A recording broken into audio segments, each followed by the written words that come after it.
ഒരു സെക്കൻഡ് വേർഷനും കൂടെ നമുക്ക് പുട്ടപ്പ് ചെയ്യാം എന്നൊരു തോട്ട് വന്നത്. ഇങ്ങനെ ഒരു എക്സ്പാൻഡഡ് ആയിട്ടുള്ള ഇതിലേക്കാണ് ഡെവലപ്മെന്റിലേക്കാണ് ലോജിയോളജി മൂവ് ചെയ്തുകൊണ്ടിരിക്കുന്നത്. ആണെന്നുണ്ടെങ്കിലും നമ്മുടെ പ്രൊഡക്റ്റ് ഒക്കെ ആണെന്നെങ്കിലും മെയിൻലി അതിനകത്ത് കിടക്കുന്നത് ബിസിനസ് ലോജിക്സ് ആണ്.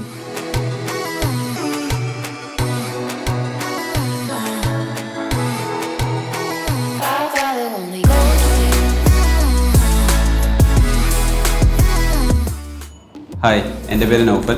ഞാൻ ലോജിയോളജിയിൽ കഴിഞ്ഞ ബൂട്ട് ക്യാമ്പ് അറ്റൻഡ് ചെയ്തിട്ടുണ്ടായിരുന്നു. ഫ്രഷർ ആയതുകൊണ്ട് തന്നെ ഞാൻ ഭയങ്കര നെർവസ് ആയിരുന്നു. നമ്മുടെ സെഷൻസ് എല്ലാം കണ്ടക്ട് ചെയ്ത് എക്സ്പേർട്ട് ട്രെയിനേഴ്സ് തന്നെയായിരുന്നു. അതുകൊണ്ട് തന്നെ ഞാൻ ഇവിടെ ഓഫീസിലേക്ക് കയറി വരുന്ന ടൈമിൽ എനിക്കൊരു ഫ്രഷറായിട്ടുള്ളൊരു ഫീൽ ഉണ്ടായിരുന്നില്ല. ഓൾറെഡി വർക്ക് ചെയ്തൊരു എൻവയോൺമെൻറ്റിലേക്ക് കയറി വരുന്ന പോലെ തന്നെയായിരുന്നു. നമ്മൾ എങ്ങനെ ഒരു കമ്പനിയിൽ പ്രോപ്പറായിട്ട് വർക്ക് ചെയ്യണം, അതുപോലെ തന്നെ എങ്ങനെ ഒരു കാര്യം വേറൊരാളെ കൊണ്ട് ചെയ്യിപ്പിക്കാം. And it's important to know how to execute.